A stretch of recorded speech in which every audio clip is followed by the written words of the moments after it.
Good morning, everybody. Happy weekend. Hope you're having a good time out there. I was going to share this morning about the body and the information that your body can give you. So I think on some levels, this is all a very individual process, that your body is unique to you. So the information that your body can give you about what you're emotionally dealing with, holding on to, suppressed, is very individual. But then if you go down the lines of Chinese medicine, which I'm a huge fan of, it gets a little bit more particular, that actually generically, for example, an ailment in the shoulder means something specific for all of us. So if you think about the yin and the yang of who we all of us have the left side of our body as our female side, the right side is our masculine side, and the key is to get both in balance, and then we live our best lives in a way. We bring to the world and to ourselves everything in balance, so it's the best it can be. But of course the body holds a lot of information, and in my mind, and this is just my view, run it through your own filters of whether this resonates with you or not. It might not, and always go with yourself. But in my mind, our body's the last thing to give us information when maybe we're not listening, maybe we're in avoidance, maybe we're not vibrating at a level that we can access certain bits of information. Maybe we're so traumatized we can't go near bits of information at this time.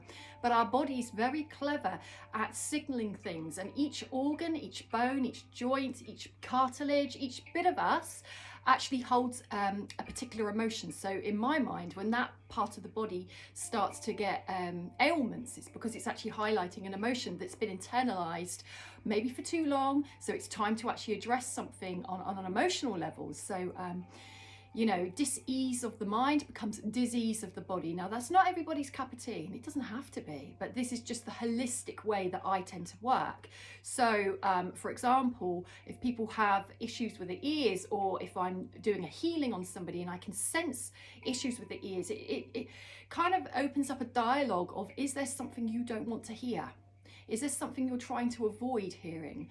Or is it that you've heard so many painful things that now it's actually internalized in the ear? Because the body, being the last part that speaks to you about what's going on a soul emotional level, actually has filters of the aura first, that these levels of illness will penetrate first. So before we get ill, it's actually sitting in our aura body, all this emotional information.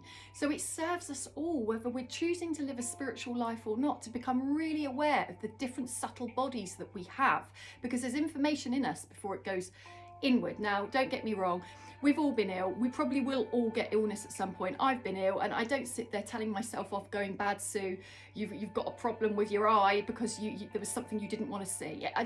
We don't need to go down that route. It's not about shaming or blaming. It's about self-compassion and empathy, about actually what is going on a deeper level of my psyche that I cannot access. Bear in mind, we only use about 10% of our brain.